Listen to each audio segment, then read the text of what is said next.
Hello, everybody.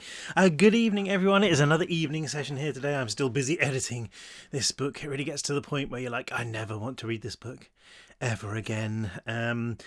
But hopefully it's a good book. You just completely lose sight of it when you're editing because you're going through looking for every typo. I'm going to have to make this really quick tonight because sadly my gran, who's 90, had a fall tonight. So I'm just... so I had to just pop round there. She just lives around the corner from me. She's fine, but yeah, she's very old. So they might take her into the... they might leave her at home. They might take her to, the infirmary. And they might, I don't know... Nectar probably won't work on her because she's like 90, but you never know. They might turn my gran into a berserker. So I'm just keeping my ear out just in case anyone calls about that. My gran would actually make a really awesome berserker. Yeah, she's like Scottish and pretty hardcore. We shall see. But yeah, she's fine. Okay, so I'm going to race through. Alex, Z and Simon are in the city. Everything's going to hell around them. They are in a cathedral, and basically everything's going to hell in the cathedral too. The priest, who's not really a priest, he's the caretaker, and this kind of is just a crazy preacher guy, and he's basically just said in order to appease God and stop the plague that's going on outside the cathedral, they need to sacrifice Alex and Z. So that's fun. It never rains, but it pours, as they say. Burnt offerings. I never thought there would be a time when I wished myself back in Furnace. But as I knelt on the floor and watched that crowd approach, fear and desperation turning their faces into cruel masks, as I stared at the man who held me at gunpoint, knowing he would shoot me dead if I so much as moved, I found myself wishing just that. It wasn't that I would be safer in the prison. Of course not. These men and women were just that, men and women. They were weaker than me, slower than me. They were nowhere near as dangerous as the rats and the berserkers that had stalked the tunnels beneath general population. They were nowhere near as wicked as the wheezers and their filthy blades. And they'd have all run screaming or dropped dead from heart failure if they'd so much as glimpsed the warden. No, it was something else that made me pray for Furnace, pray to be back in my cell. Because down there, so deep that no amount of screaming would ever reach the surface, I had a memory of the world as a place where good things could happen. Even though we were buried alive, I could still imagine life up here, people going about their business, smiling, laughing. Even though there was a small corner of the earth that was rotting away in madness and bloodshed, life still went on above us. It would always go on. Now, however, nowhere was safe.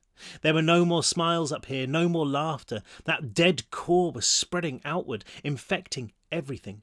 It had only been a few hours and already these people were broken beyond repair. They'd had a glimpse of hell outside their window and their sanity had been snapped in two as easily as a dry twig. And they hadn't seen the half of it, not yet. What would they do when they finally set forth from this cathedral and saw the streets running red, the monsters that were treading this city into bone dust? It suddenly struck me how easy this would be for Alfred Furnace, if what he had said was true. All he had to do was rock this one city to its knees, and the cancer of fear would spread. The world would crumble, all by itself. "Secure them," the priest was saying as he strode forward. He stepped over the kid on the floor, the boy's face resembling a rough carving in mahogany, lumps like woody knots bleeding black sap. The man with the glasses hunched over him, glancing at us with an apologetic expression. I knew that look, the one that said he was on our side but too afraid to do anything about it. I'd worn it enough times. "Fetch the lamps!" Simon grunted, started walking towards the priest, but the old man with the gun lifted it towards the ceiling and fired again. I heard the bullet ricochet off the stone, scraps raining down over the pews. Pews. The kid on the floor reacted to the shot, his eyes snapping open, bottomless pits devoid of colour. He stared at the ceiling, his lips peeling back to reveal stained teeth, his back arching as if he was in agony. The smoking barrel dropped right at Simon, freezing him in his tracks. We were all standing in the centre aisle, the armed man closest to the doors, the rest of the crowd clustered around the priest, and the four of us in between them. "Time is short," the priest said. "We must exorcise the spirits from this child by slaying those who have engineered his possession." This isn't necessary, Z quavered. We're not demons. You and the girl can stand back, the priest said. Your eyes don't shine with the light of the devil. Your souls can be saved. Z started to argue, but Lucy grabbed his arm, pulling him away. He looked at me, arms held up, mouthing, "What can I do?" I shook my head, warning him to stay away. Then I met Simon's eyes, saw exactly what he was thinking. Let them get close enough, and give them hell. We closed ranks, standing shoulder to shoulder as we had so many times before. An elderly woman had run to the altar, lifting a ceremonial lamp from the cloth. She hurried back with it, handing it to the priest. He walked closer, 10 steps away, then 5, before coming to a halt. He made the sign of the cross over his chest, kissing the base of his thumb. All the time he circled the lamp in his hand, the oil sloshing inside. I really wouldn't do this if I were you, I said. I'm sure God doesn't take too kindly to killing kids. You've never read the Old Testament, Z muttered. You are not, thanks, Z. You are not children, the priest went on, his eyes bulging so much they looked as if they'd pop right out of his head. They're not children, somebody behind him yelled. The way they were acting reminded me more than anything of inmates inside the prison, the pack mentality which spread like wildfire, devouring common sense and reason. Right now these people were animals. They had their leader and they'd follow him into the heart of madness because it was safer there than standing alone. Easy, came a voice from behind the crowd. I recognised Glasses Man, his words lost behind a deep growl of pain, like an injured animal. Hey guys, I think he's waking up. Can I get some help here? But all eyes were on us. I backed up, feeling the hot barrel of the gun sting my neck. This was crazy. There's no way they could just burn us alive. But even as I watched, somebody else had fetched a candle. A small man, younger than the rest, clutching it to his chest with both hands like a cross to ward off vampires. Give me strength, Lord, the priest wailed. Place your hand on me and give me the courage to do what must be done. Accept this sacrifice. Trust us to kill these devils in your name. He unscrewed the top of the lamp and held it up high, drops of oil spilling down his arm and onto the stone. Some of the crowd were stepping away now, their sense of reality returning. Wait, said one woman near the back. You're not actually going to do this, are you? And behind it all, that same pitiful moan of the kid on the floor, growing louder, deeper. He's coming out of it, I think. Will somebody help me down here? Simon leaned into me, a whisper dropping from his lips. You get the gun. I'll take the priest. I'd barely registered what he'd said before he darted forward. I felt the pressure of the gun leave my neck, and I swung my right arm back as hard as I could. It was a lucky strike, my elbow clipping the pistol just as the man pulled the trigger. The bullet went wide, thudding into somebody in the crowd and catapulting them over a pew. A mist of blood blossomed upwards, painting the faces around it, but I wasn't paying attention. I twisted my whole body, bringing my fist around hard into the gunman's face. He'd probably never been hit in his life, especially by someone with a black suit's punch, and the impact knocked him out cold. By the time I turned back, the cathedral had descended into anarchy. Simon and the priest were wrestling with the lamp. Simon may have been taller and broader than the priest, but the man had a psychopathic strength. Oil was spilling everywhere, glistening green and blue against their clothes. Most of the crowd were retreating now, reality forcing its way back through their wide, timid eyes. But 2 or 3 were doing their best to help the priest, punching Simon in the head and neck and trying to push him over. Z was running along one of the pews, making for the skirmish, and I headed that way too. The man with the candle got there first. He held it out for a moment, his saggy face crumpled with panic. Then, with a soft cry, he let it tumble from his hands. It missed Simon, the flame almost guttering out as it tumbled earthward. Then it landed in a puddle of oil and roared to life. The fire like a hand rising from the stone and grabbing both Simon and the priest in its embrace. Even with the flames around them, they carried on wrestling, the priest refusing to let go of the lamp, despite the fact it had become the centre of the inferno. "Simon!" I cried, ignoring the clawing heat as I ran to his side. I threw a punch into the raging fire, feeling it connect with the priest. He staggered backward, the lamp now welded to his hands. The flames had engulfed him, and he reeled towards the altar, collapsing on the steps. He writhed for a moment, then was still. The fire, still hungry, began to chew up the carpet, catching hold of the altar cloth and the tapestries that surrounded it. "Alex, help me," said Z, and I forced my eyes from the smouldering corpse to see him tearing coats from the kid on the floor. Simon was on his knees, beating at the flames on his clothes, but the oil was burning thickly, smearing his fingers, stretching tongues of flame up towards his neck and his face. Z, poof, gave Simon a shove, sending him sprawling onto his back. Then he pounced on top of the blazing body, slamming coats down everywhere he could. "Hold these," he yelled, and I did as I was told, crouching beside him and pressing the jackets over the flames. Z's hands were a blur as he slapped until the fire. Z's hands were a blur as he slapped until the fire had been reduced to pockets of charred cloth that smoked weakly. He collapsed on top of Simon, all three of us coughing up a lung and panting for breath. I scanned the crowd, waiting for the next attack, but with their messiah gone and one end of their haven blazing, nobody would even meet my eye. Most would collapse against the pews, puking and crying, and all the other things you do when you realise you've become a monster. I should know. I've been there too. The man with the glasses was doing his best to hold the kid, but the boy's tremors had grown much worse.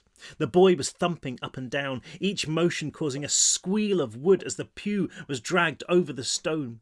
He was mewling, a horrible sound that reminded me of a newborn animal, and looking at the kid, that's what he was like.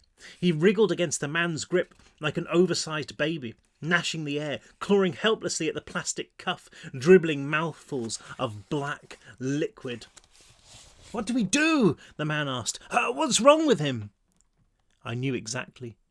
He'd woken up, roused by the nectar that surged inside him, by the smell of burning flesh, of spilled blood, the cries of pain. I knew because the nectar inside me was firing up too, boiling in my veins. I felt the wound in my neck pulse as though there was something living in there. My arm twitched, the skin swelling, and I held it to my body as if that would keep it from expanding any more. "Get back!" I told the man in glasses. He didn't argue, easing the boy's head off his knees and shuffling away. A spasm rocked the kid's body, the pustules on his broken face bursting, his insect eyes never blinking. Then he opened his mouth wider than should ever have been possible and unleashed a cry of anguish. Too late, I realised what that cry was. It was a call for help, the same way a cub calls for its mother. And moments later, as the windows grew dark, silhouettes thrashing against the leaded glass, I realised that its call had been answered. They'd found us. I'm just going to pause there for a minute. Elsie, is that you? She sometimes sneaks up the stairs. I'm just going to make sure, because this was a bit gory for a 4-year-old. Give me 1 second.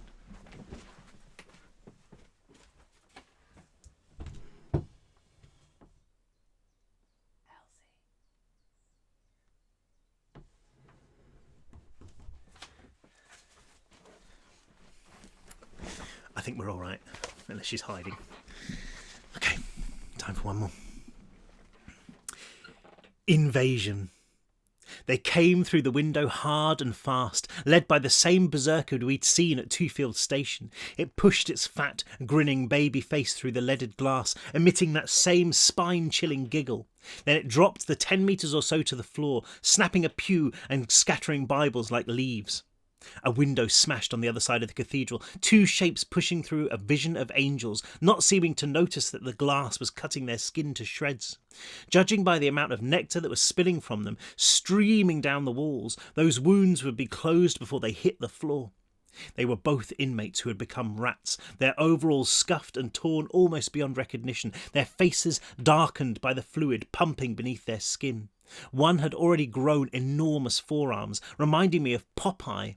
It bared its teeth at us, growling like a dog, then dropped, landing awkwardly and sprawling on its side. The second followed, scampering on four limbs towards the fire as though it was the first time it had ever seen one. The only sound I could hear was, incredibly, laughter. One of the men in the crowd was chuckling to himself as he watched events unfold. Everyone else just stood there, breath held, as if by sheer collective will they could stop this from being real. I realised I was doing exactly the same, praying that if I was still and silent enough, the berserker and its spawn would leave us alone. No such luck. The berserker advanced first, scrambling over a pew, moving on all fours. It sniffed the air, evidently catching the scent of the kid, loping towards him. Glasses Man was sitting on the floor between the kid and the berserker. He shuffled backwards, his specs hanging off one ear, his hands held up. "I was just trying to help him," he said. "Please, I didn't..." The berserker lifted the man in its massive arms, throwing him across the cathedral. He hit a pillar with a chilling thwack, bouncing off into the shadows beneath a pew. It was the sound, more than the sight, I think, that suddenly propelled everybody into action. Where there had been stillness, there was now chaos, as people ran, nobody choosing the same direction. A woman thumped into me as she bolted. She made it exactly 5 steps before one of the rats got her, bounding up the southern aisle and cutting down between the pews. It leaped onto her back, teeth lodged in her throat, sending them both crashing to the floor. I felt a hand on my arm, flinching at the touch before realising it was Z. "Let's move," he ordered, taking his own advice and running along the length of a pew towards the northern aisle, Lucy close behind. Simon was after them like a shot, not looking back. I watched the second rat take down another member of the crowd, the man who'd been holding the candle. It didn't pause to feast, but propelled itself up, felling another victim with a gargled cry of delight. Somebody threw a punch at the rabid inmate. It connected with a crack, but the creature didn't show any sign of feeling it, using one hand to knock the fist away and the other to claw out the man's throat. Behind it all was a backdrop of smoky flames as the altar continued to burn, the fire somehow making its way up the stone walls in search of fuel, finding the ancient wooden rafters. "Alex!" Z yelled from the other side of the cathedral. "Come on!" I remained motionless, watching the berserker lean over the kid on the floor. Not that he was a kid any more. There was nothing left of the child in that swollen mess of blackened tumours that struggled to free itself from its plastic binds. With surprising tenderness, the berserker grabbed the kid's hand and pulled, the plastic snapping. Then it pushed the boy to his feet, nudging him with its snout, the same way an animal might do to its offspring before it takes its first steps. I can honestly say that it was the most terrifying thing I had ever seen. The kid, the rat, took a hesitant step forward, then caught sight of somebody cowering behind a column. It moved clumsily, but fast, so fast, covering a dozen metres in a second, and it knew exactly what to do with its prey, tearing into it with expert precision. "Jesus, would you get a move on?" said a voice to my side. I realised Simon had come back for me, tugging furiously on my sweatshirt. One side of his face was charred black, but he didn't seem to be in too much pain. "You've seen it all before, come on!" Still, I didn't move. The berserker lifted its head, studying me from the other end of the aisle. Then it started moving, stepping over the still warm bodies in its path. "Screw you," Simon said, retreating for the second time. "You want to die? Then go ahead and die." And that's precisely why I wasn't moving, I realised. Because I wasn't going to die. The berserker reached me, towering up to its full height, a metre or more above my head. It grabbed me by the throat, the same way it had done before, turning its ugly head this way and that, as if trying to get a good look at me. But it didn't need to. It knew exactly who I was. What I was. With another infant chuckle, it released its grip. Then it turned its back on me, scouring the cathedral for new victims. In a rush of anger, the nectar detonated inside my head, firing off so many synapses that time seemed to unravel. The fire burning, the rats moving, the people screaming, all in slow motion, like a movie whose projector was running out of power. "Don't you dare!" I heard myself say as I watched the berserker slope off. "Don't you dare!" I ran forward, shoving the berserker in the back with everything I had. It lurched, using its forelimbs to stay up, but all it did was angle its head over its shoulder and hiss at me. I heard a shot from somewhere in the cathedral, but I ignored it, my anger swelling inside my head, making my vision flicker on and off.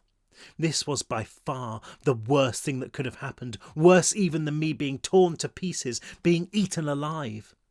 The berserker didn't kill me because I was part of its family, because it could sense the same life force in me that flowed through it, because we had the same father, and that man wanted to keep us both alive. It didn't kill me because it knew that I was one of them. "I'm not!" I screamed, picking up the candlestick that had been used to brain the security guard. "I'm not one of you! I'm not the same as you!" And in my head, out of nowhere, came his voice, the same impossible half-whisper, half-shout of Alfred Furness. "But you will be." I lifted the heavy candlestick, a solid silver bar that must have weighed as much as a lead pipe, and as the nectar forced a battle cry from me, I brought it down on the berserker's back. It hit with the same sound a car makes when it drives into a wall, a weird metallic clang that reverberated around the cathedral. The berserker toppled forward, falling flat on its face. But it didn't stay down for long, scuttling away and unfolding once again to its full height. This time, the look it gave me was more threatening, but still it didn't attack. Another shot, and I glanced over to see Z firing the pistol. There was one dead rat by his feet, the body twitching. Another had the sense to duck down behind a pew, the wood splintering as Z fired. The berserker uttered a wet screech as it retreated, and the two remaining rats burst from their hiding places, following it towards the broken window. It ushered them up the wall and through the glass, leaping after them, pushing its way out into the open air. It looked back only once, and as its eyes met mine, I once again heard that voice reverberating around my head as if the very bells of the cathedral were ringing. "You will be." Oh my goodness. Wow. We're well over halfway now. I better end it there because I better just go and check on my gran. And if you don't hear from me again, then you know that my gran definitely did turn into a berserker and didn't want to see me. I'm really sorry as well that I can't read the word pew now without almost laughing. So I hope that didn't undermine the horror of the chapters. And I can't believe I got away with so much violence. I mean, he clawed his throat out. It's like, how did my editor, Wes, how did you let me get away with so much violence? I mean, it's just nuts. People burning to death, people being clawed, people being thrown across cathedrals and splattered on pillars. Crazy. Anyway, I had better run, but I'll see you all tomorrow. It'll probably be another evening one tomorrow. Tomorrow's the last day I've got to finish this book, so it will be another evening one, I should think. But I will be here. Anyway, and Friday. I'll do a longer one on Friday just to make up for it. Have a really great evening, and I'll see you tomorrow. Bye!